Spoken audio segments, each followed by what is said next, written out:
bloco de exceções, nós estaremos trabalhando as modalidades de incompatibilidades, impedimentos e suspeição.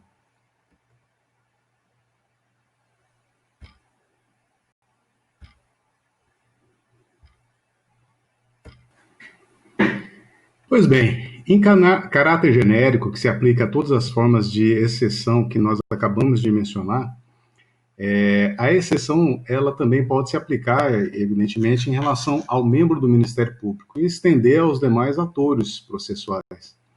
No entanto, no que diz respeito à arguição em relação ao membro do Ministério Público, se for em nível de processo, o órgão do Poder Judiciário que vai se manifestar, vai deliberar sobre essa arguição de exceção, de suspensão, incompatibilidade ou impedimento, conforme o caso. Então, e se envolver algum dos outros atores processuais, necessário se faz a oitiva do Ministério Público. Instrução, evidentemente, daquela exceção, instrução ela envolve necessariamente a fase probatória, a discussão processual em relação à pertinência ou não daquela arguição, e a decisão, em especial em casos que envolva não só o Ministério Público, como os outros atores processuais, a decisão do órgão do Poder Judiciário, ela é sem recurso. Ou seja, não cabe recurso numa situação em que o juiz delibera, por exemplo, que não há exceção de incompatibilidade, suspensão ou impedimento. Nós deveremos observar como uma análise conjuntural e excepcional dessa regra que eu acabei de falar em relação aos jurados, o corpo de jurados que no plenário do júri, que é quem é o órgão deliberador ali, é quem vai sacramentar a decisão em caráter definitivo ali, definitivo, pelo menos naquele julgamento, que são o corpo de jurados. Então, a eventual exceção em relação aos jurados deve ser necessariamente feita oralmente, porque eles são escolhidos ali no momento. Então, essa arguição deve ser oral e o juiz, presidente daquela sessão de julgamento, o juiz togado, é ele quem deve decidir de plano. E aí eu comento um caso em que eu, participando como membro do Ministério Público no plenário do júri, eu arguí a suspeição e parcialidade, efetivamente, que é o que se combate nas exceções, de um membro que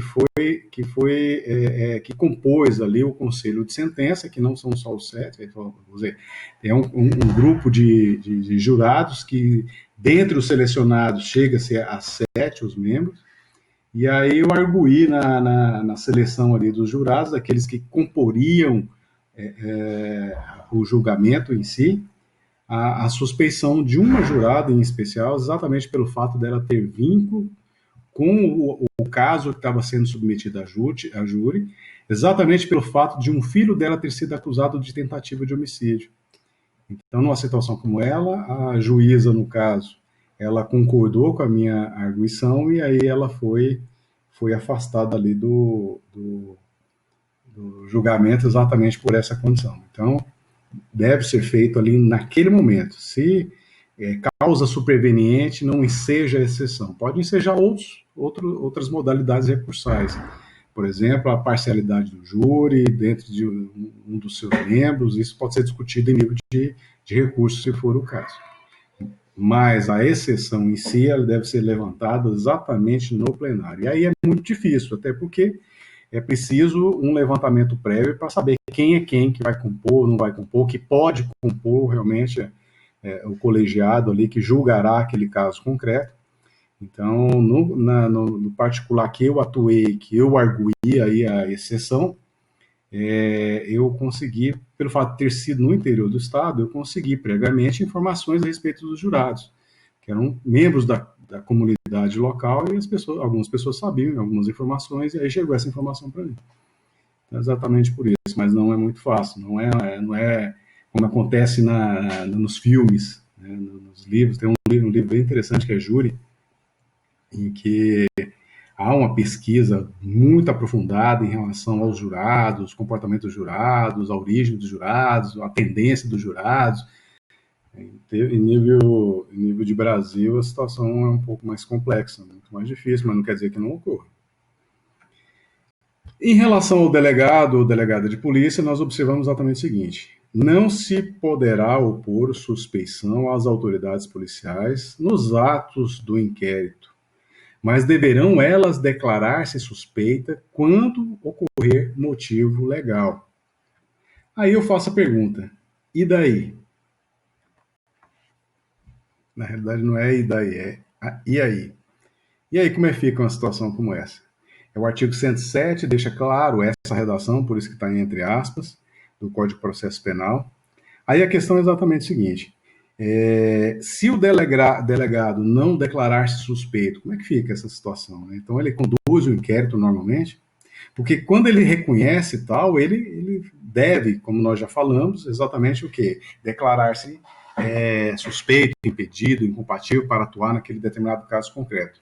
Muito embora aqui fale exclusivamente sobre suspeição, essa leitura que nós devemos fazer é uma interpretação extensiva no sentido de incluir incompatibilidade e impedimento também. Só que nós iremos tratar do alcance desses institutos mais à frente. Mas, assim, qualquer forma de exceção aí que nós já mencionamos, exatamente envolve a autoridade policial. A questão é, se ela não se declarar, ela pode ser instada ser afastada da investigação por algum motivo legal, adequado, que se aplicaria ao membro do Ministério Público, aos outros atores processuais, ao órgão do Poder Judiciário? Com certeza, sim. Então, a leitura, a interpretação que nós deveremos fazer do artigo 107 do Código de Processo Penal é no sentido de que, se o delegado de polícia não se declarar suspeito, impedido ou incompatível para atuar naquela investigação criminal, ele pode entre aspas, deve, efetivamente ser instado por meio de uma questão, um levantamento, desculpa, uma provocação judicial, por exemplo, que obrigue, determine o afastamento exatamente naquela condição. Então, isso é possível ocorrer? Com certeza, até porque a autoridade policial é uma autoridade competente no que diz respeito à investigação policial, tem poder de polícia no que diz respeito à produção probatória, a influenciar a condução da investigação como um todo. Então, a carga de influência dentro da investigação policial é muito significativa ao ponto de não podermos admitir, na ordem jurídica brasileira, uma autoridade policial, delegado de polícia especificamente, que eventualmente seja incompatível, ou seja impedido, ou seja suspeito para atuar naquele determinado caso concreto, como é, por exemplo, um delegado de polícia que investiga um inimigo, um delegado de polícia que investiga aí uma esposa, um filho, né, um sogro, a sogra, delegado de polícia em que quem atuou naquele determinado caso concreto é alguém vinculado diretamente a ele, um amigo íntimo. Então, sim, são situações que nós deveremos ponderar exatamente para replicar também ao delegado de polícia situações que ocorrem em nível de Ministério Público, Poder Judiciário e os outros atores processuais. Essa é a resposta. Momento para arguição da exceção. Nós temos aí que, no âmbito do processo, é o prazo da defesa, salvo questão superveniente. Então, nós observamos exatamente o prazo de defesa no âmbito processual, porque não há que se falar formalmente em defesa no âmbito do inquérito. Muito embora nós tenhamos falado da possibilidade da defesa atuar no inquérito, requerer diligência, atuar lá acompanhando o oitivo de testemunhos do acusado, a colheita das declarações dele e tal, até deve nesse ponto. Solicitar algum tipo de medida, solicitar é um pedido necessariamente à autoridade policial para tomar algum tipo de medida, juntar algum tipo de prova, ou realizar algum tipo de providência, algum tipo de diligência, isso é possível sim. Não necessariamente o delegado de polícia está obrigado a acatar, mas essa situação implica exatamente o seguinte: o momento adequado para arguir a exceção das autoridades por incompatibilidade, impedimento ou suspeição, exatamente o prazo da defesa no processo penal. Mas nós levantamos, por exemplo, a hipótese do delegado ter alguma situação que justifique a sua exceção no curso do inquérito, mesmo no início. Então, é uma situação que pode ser levantada em nível, por exemplo, de habeas corpus. pode ser levantada em nível de uma ação cautelar criminal, isso pode ser discutido em nível de processo penal. No entanto, é necessário exatamente o quê? Um pronunciamento jurisdicional a respeito dessa matéria. Então é isso, nós observamos que existe a possibilidade, o momento mais adequado seria exatamente o quê? O prazo da defesa, que é exatamente o quê? A defesa vai se manifestar após uma acusação formal. O membro do Ministério Público entendeu que aquela investigação redundou na comprovação da materialidade e autoria, ao ponto dele oferecer a peça acusatória, aí sim abre-se oportunidade de defesa se o juiz receber essa peça acusatória. Então, após a instauração do processo, esse é o momento. Além do que, nós observamos exatamente o seguinte: existe a possibilidade de fatos supervenientes ensejarem uma causa de suspeição, impedimento ou incompatibilidade. Então, nós podemos observar exatamente situações que poderiam ocorrer durante o trâmite processual, após o prazo da defesa, que instigaria aí a manifestação em relação à exceção que pode ser levantada por qualquer das partes, como nós observamos.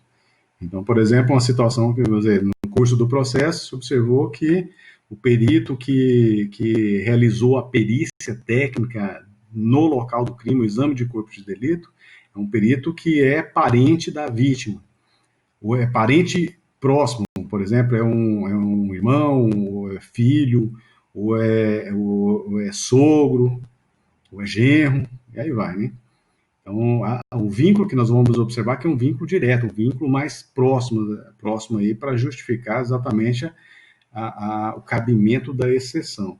E aí descobriu que esse vínculo com o perito seria tomou-se conhecimento só depois aí do prazo da defesa. Então, preclui, ou seja, encerra a possibilidade de se arguir em razão desse fato superveniente que tomou conhecimento posteriormente? Não, evidentemente que não, porque é uma situação que pode prejudicar aí o trâmite processual e aquilo que o processo penal busca, que é exatamente a verdade real, que é o que nós já falamos e reprisamos e sempre vamos estar comentando aí a respeito disso, que é o que se deseja, que é o ideal, efetivamente. Formalidade. A formalidade para a arguição da exceção, evidentemente, que tem que ser por petição. Petição com a apresentação das provas que justifiquem o vínculo de parentesco mais próximo, a amizade muito íntima, algo que demonstre efetivamente a situação que justificaria a pertinência da exceção. Então é isso. O que a gente pode ressalvar exatamente as situações daquelas autoridades que foram instigadas, com exceção, que foram provocadas exatamente pela exceção, com algum motivo que caberia efetivamente, essas autoridades, elas de pronto, elas se declaram suspeitas, impedidas ou incompatíveis para atuar naquele determinado caso concreto. Não sendo assim, deve-se necessariamente formalizar e apresentar as provas. Não basta tão somente arguir. Tem que arguir exatamente mostrando a vinculação que justificaria o cabimento da exceção. E o rito que nós devemos observar exatamente é o mesmo para toda e qualquer forma de exceção, que é exatamente aquele que é aplicável à suspeição, que, regra geral, se estende a qualquer outra forma de exceção. Ok? Então é isso. Pelo menos nesse ponto. Uma questão interessante é exatamente quando há recusa. Então, existe a possibilidade de arguir a exceção de alguém, que tenha um poder de decisão, que tenha uma influência, seja algum ator importante no processo penal, mas essa não quer dizer necessariamente que apontar a exceção quer dizer que ela vá prevalecer. Pode acontecer exatamente de recusar a autoridade, o membro do Ministério Público recusar, o perito recusar, o delegado de polícia, ou mesmo o órgão do Poder Judiciário. Numa situação como essa, aquele que argue, ele pode requerer a instalação do incidente, que é um incidente que nós observamos que é um incidente processual, que tem que ser resolvido exatamente no âmbito do processo penal para que haja uma legitimidade no transcorrer do processo penal e o final que se deseja, que é o julgamento. Nessa situação de recusa, de não concordância aí da autoridade apontada como suspeita, impedida ou incompatível, o juiz determinará, se não for ele, evidentemente, e se for ele, nós deveremos observar uma situação diferente, mas a regra geral é exatamente essa. O próprio juiz, se for ele o indicado, ele determinará a autuação em separado do incidente processual de exceção, seja de suspeição, incompatibilidade ou impedimento.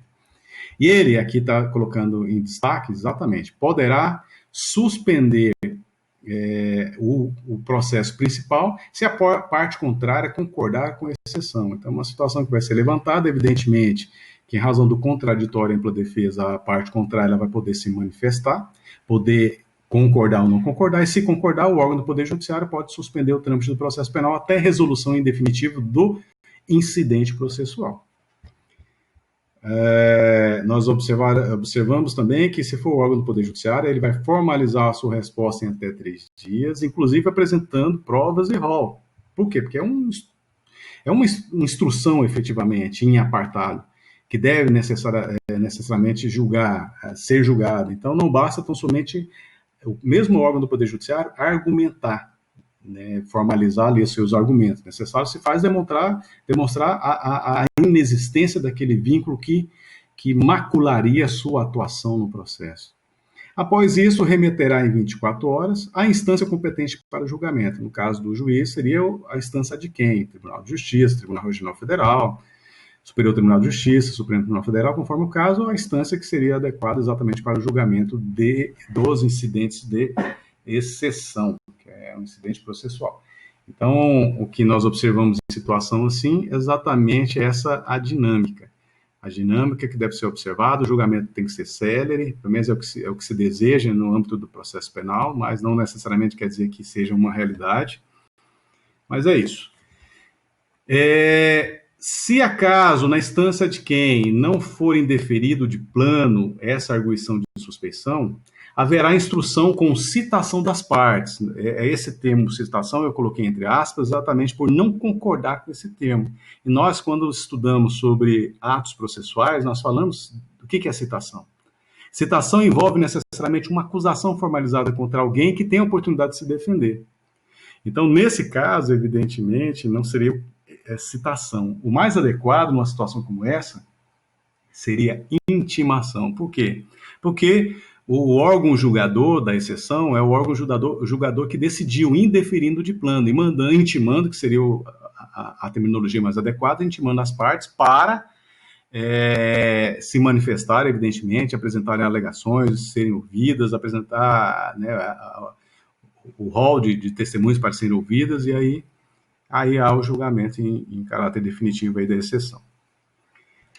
Pois bem, mas se não for indeferido de plano, se for reconhecida a procedência da exceção, necessária é exatamente essa sequência.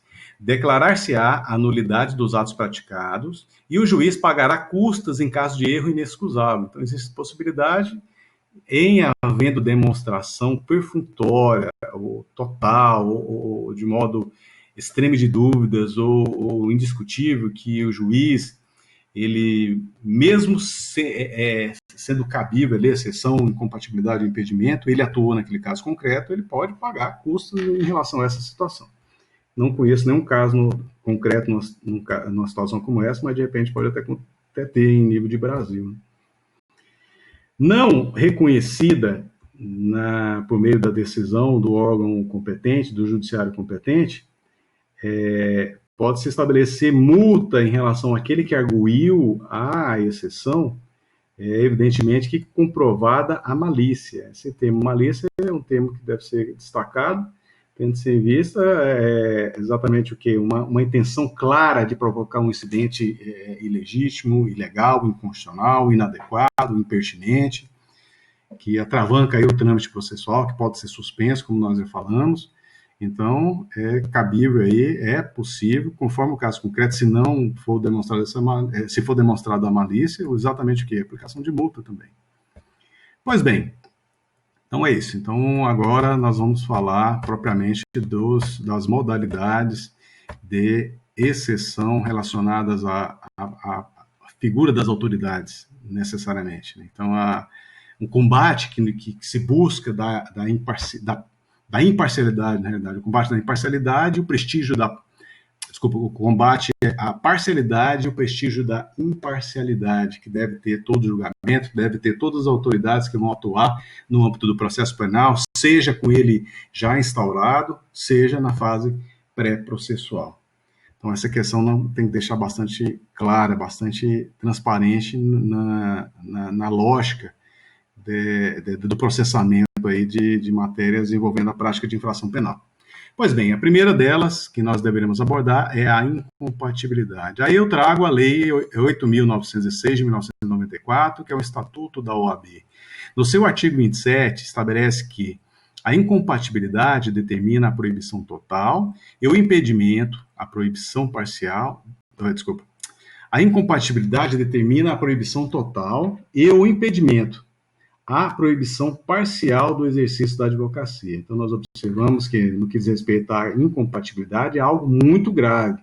É algo que torna inviável aí a atuação como advogado, efetivamente. Então, essa proibição total, ela é peremptória.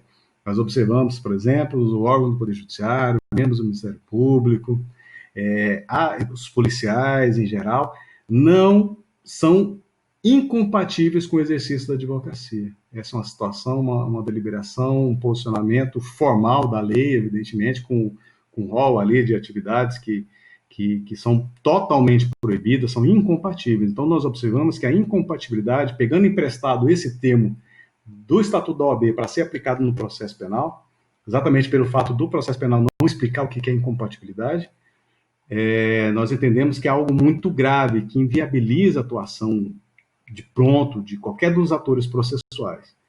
Por isso que nós fazemos referência aí ao Estatuto da OAB, porque explica o que é incompatibilidade. Ao mesmo tempo, indica aí que o impedimento é algo menos grave, tanto é que é parcial. Ou seja, pode, conforme o caso concreto, exercer a advocacia. Então, é algo mais leve, vamos assim dizer.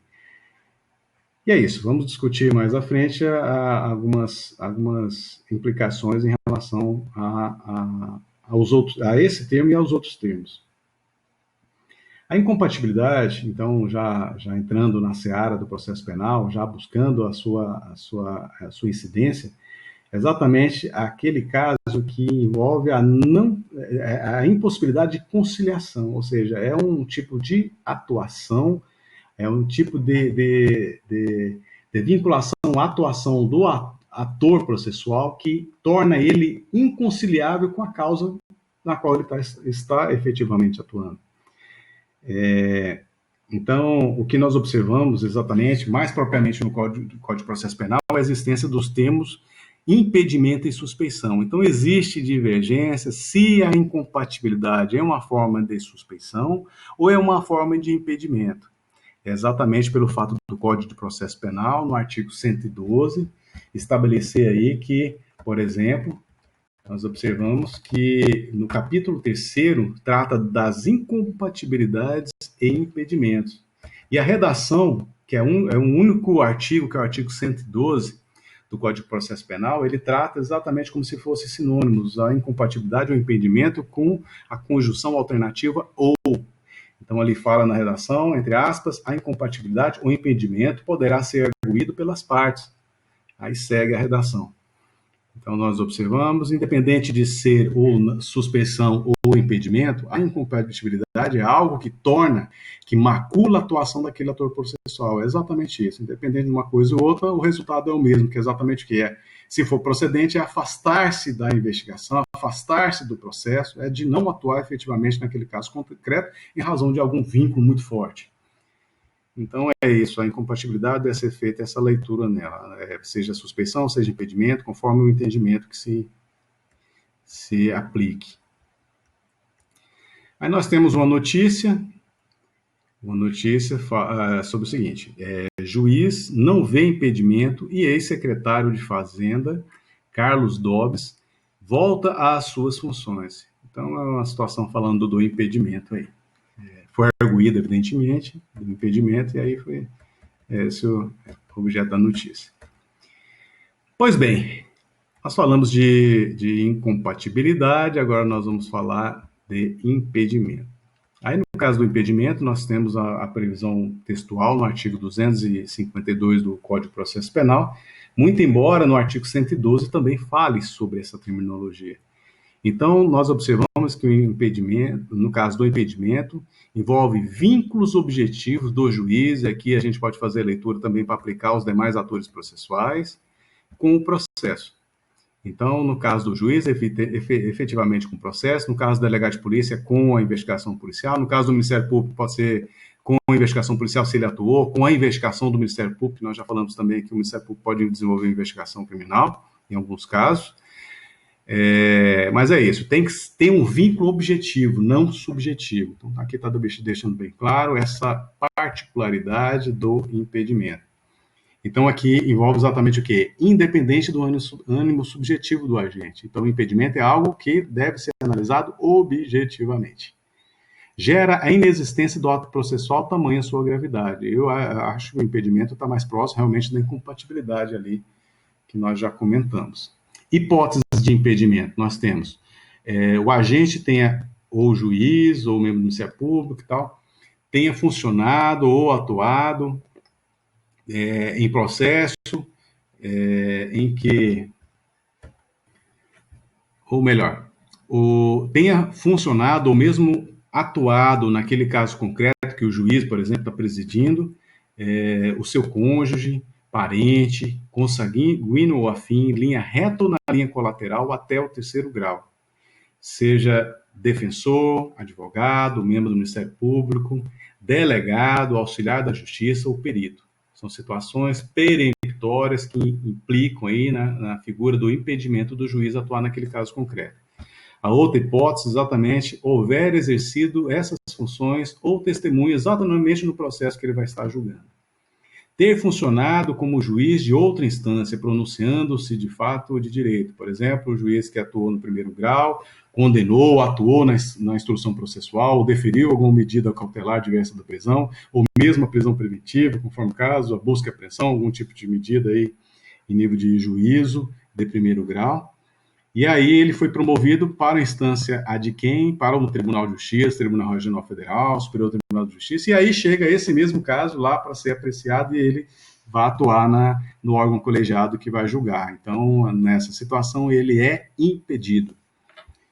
Outro caso que nós citamos é ele ou cônjuge, parente ou consanguíneo afim, ou afim na linha reta ou colateral até o terceiro grau, for parte ou diretamente interessado na causa que necessariamente vai estar julgando ali, ou de algum modo ele vai estar atuando naquele caso concreto. Então, a situação, guardadas as devidas proporções, também pode se aplicar aos outros atores processuais.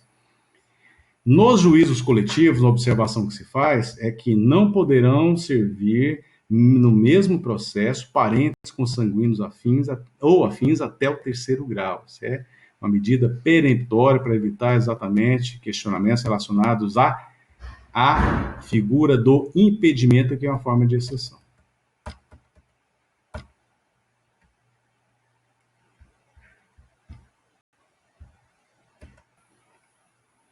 Essa charge ela é interessante porque a leitura que eu faço dela no âmbito da disciplina é exatamente ali o que está dentro desses óculos aqui na imagem da propaganda, falando que pode-se fazer qualquer coisa, pode-se fazer qualquer negócio, entre os quais, envolvendo exceções, nós temos a possibilidade aí de instigar uma causa que torne um órgão do Poder Judiciário, um delegado de polícia, um membro do Ministério Público suspeito.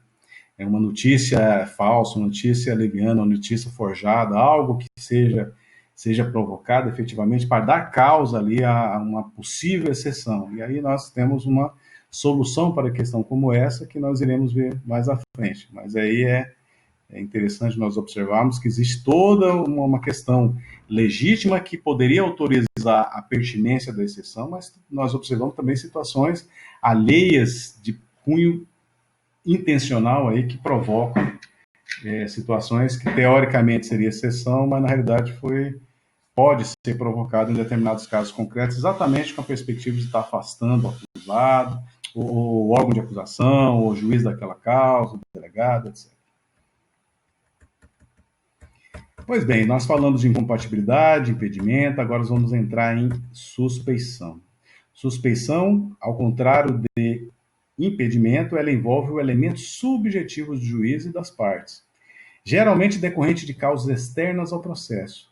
E nesse caso, diferente do impedimento, gera a nulidade absoluta. No caso da incompatibilidade, gera a inexistência do ato, que a implicação é bem significativa, até porque nós já observamos, em termos de jurisprudência, a possibilidade de nulidade absoluta ela não ser tão absoluta assim, poderia ser, inclusive, mitigado esse efeito.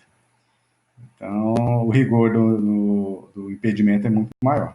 Hipóteses de suspeição, nós temos se for amigo, íntimo ou inimigo capital de qualquer das partes. Aí nós falamos da situação do delegado também, que investiga o amigo, o íntimo ou o inimigo capital, o juiz que julga a causa, o membro do Ministério Público que está atuando naquele caso concreto também. Na mesma situação, entra em situações que poderão configurar ou não suspeição se enquadrar nessa hipótese.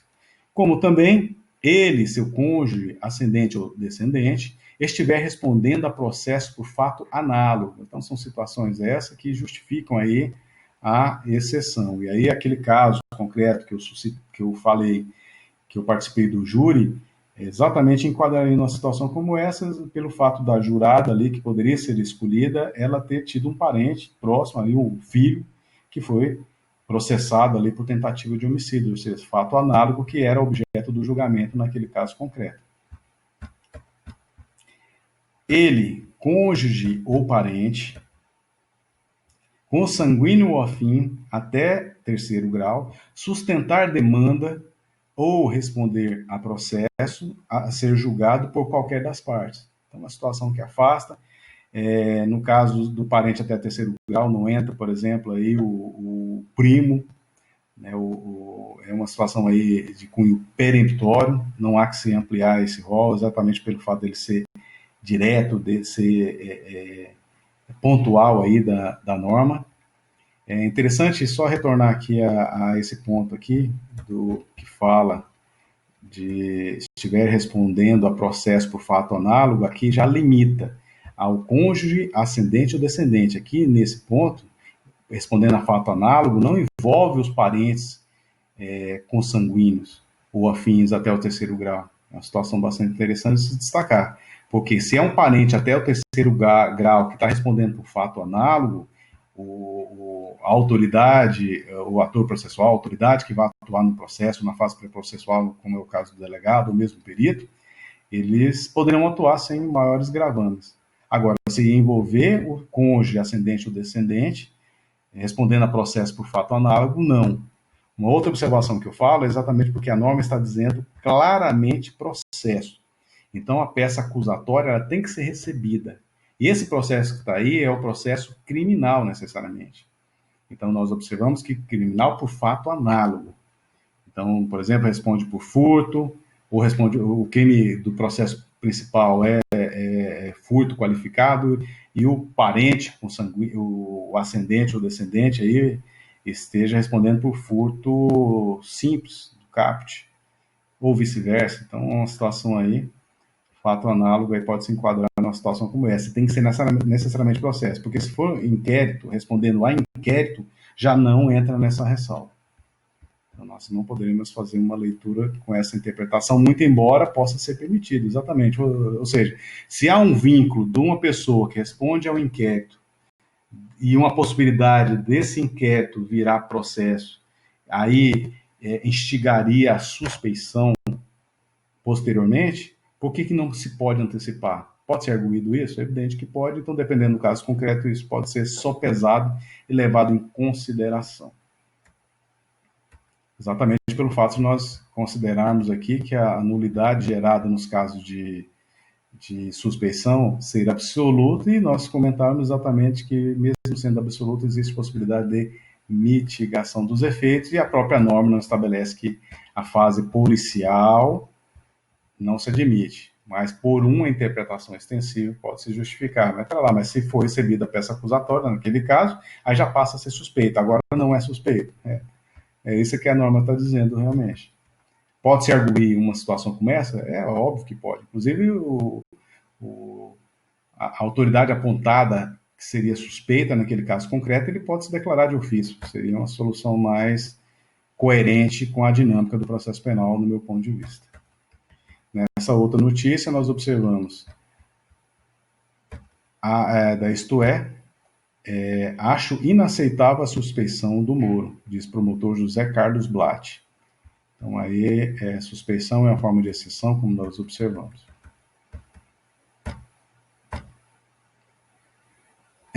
Outra hipótese de suspeição é ter aconselhado qualquer das partes. Então, exclui peremptoriamente, por suspeição, exatamente qualquer das autoridades que enquadre nessa questão.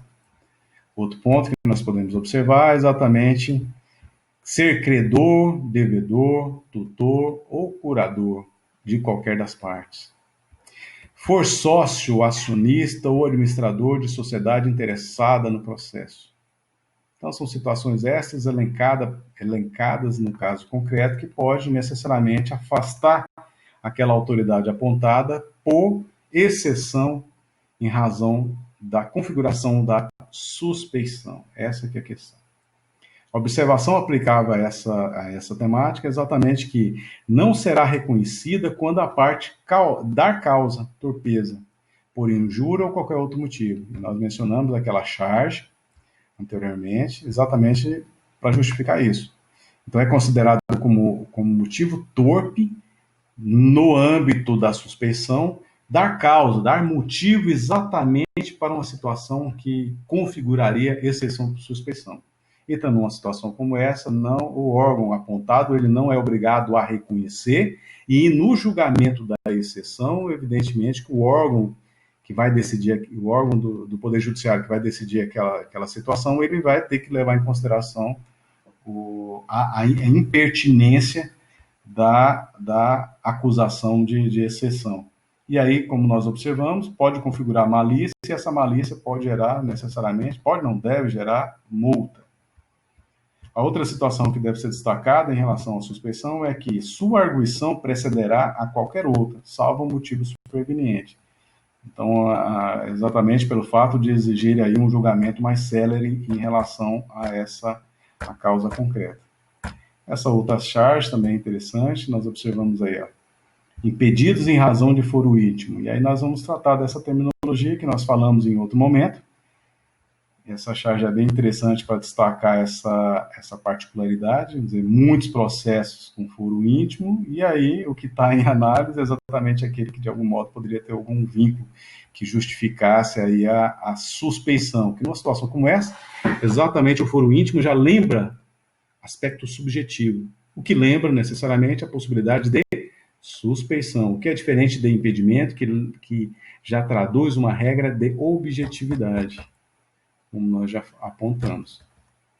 Pois bem, em relação ao foro íntimo, o que se destaca é exatamente aqui, o artigo 109 e o 107, desculpa, o 97 e o 109 do CPP. No 97 fala o seguinte: o juiz que espontaneamente afirmar suspeição deverá fazê-lo por escrito, declarando o motivo legal, e remeterá imediatamente o processo ao seu substituto, intimadas as partes. Então, nós observamos nessa redação do Código de Processo Penal, redação desse artigo 97, que é uma redação original, ou seja, desde 1941 é a mesma redação, não teve alteração, que exige que, numa situação de suspeição, o juiz ele deve declarar o motivo formalmente. Essa é uma condição peremptória, pelo menos da redação de 1941 do CPP, que está em vigor até hoje, porque não tem nenhum tipo de alteração. O artigo 109, por sua vez, diz o seguinte: se em qualquer fase do processo o juiz reconhecer motivo que o torne incompetente, declará-lo-á nos autos, haja ou não alegação da parte, prosseguindo-se na forma do artigo anterior. Então, nós observamos que a qualquer momento o juiz pode se declarar incompetente para atuar naquele determinado caso concreto. E nós já estudamos incompetência, que a incompetência não é incompetência para atuar naquele caso concreto como órgão do Poder Judiciário, no caso do juiz, efetivamente, mas pode aplicar em qualquer outra autoridade.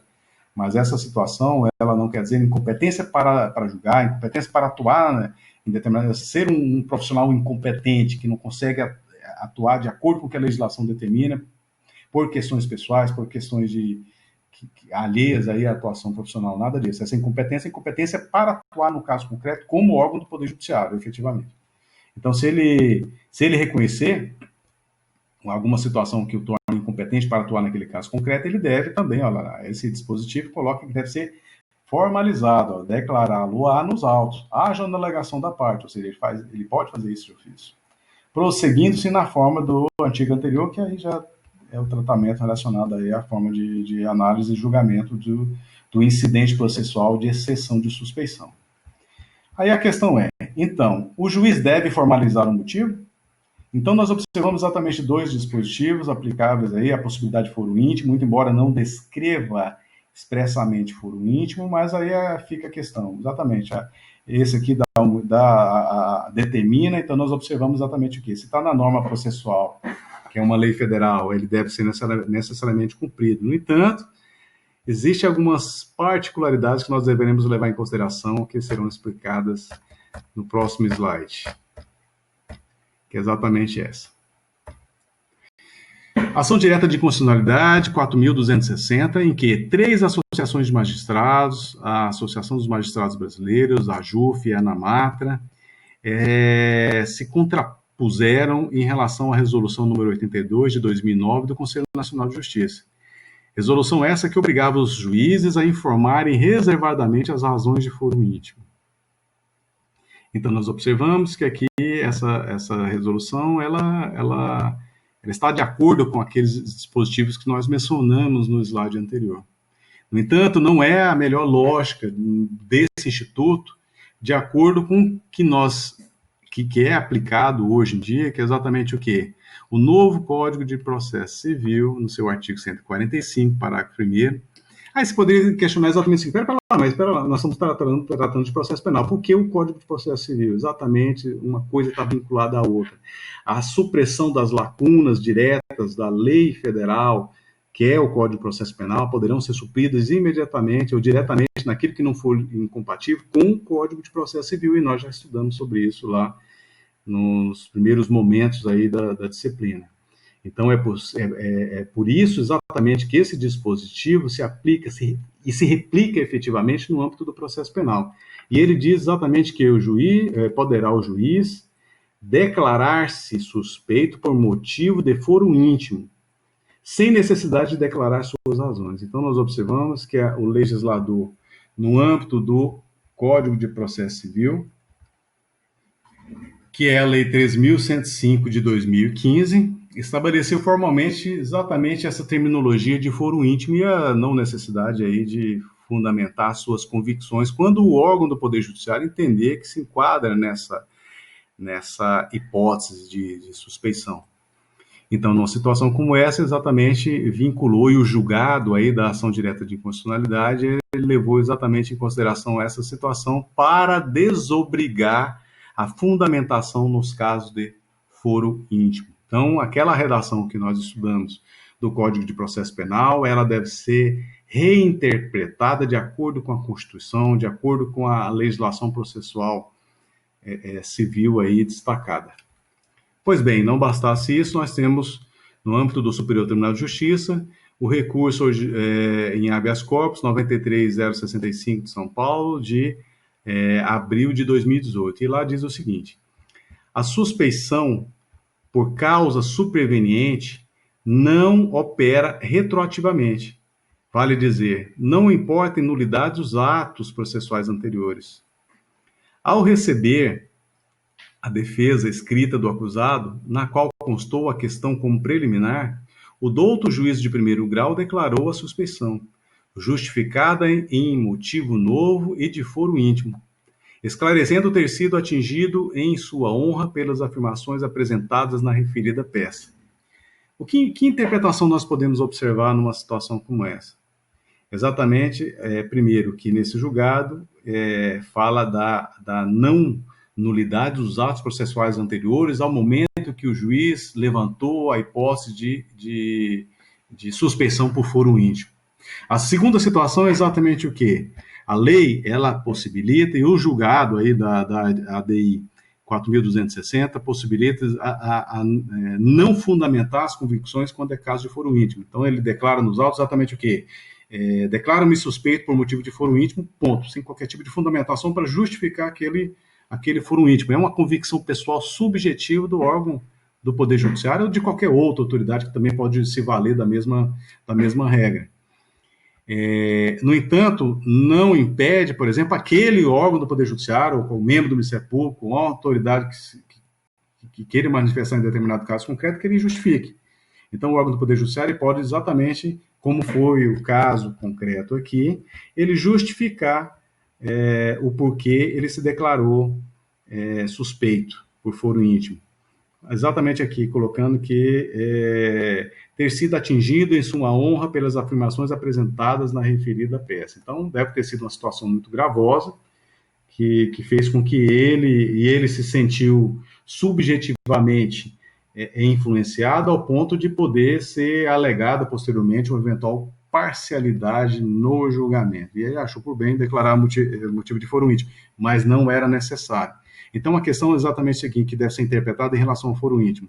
É preciso fundamentar? Não. E se fundamentar? Se fundamentar, realmente, é uma externalização do ponto de vista para justificar a incidência daquele caso de suspeição, mas é uma medida facultativa.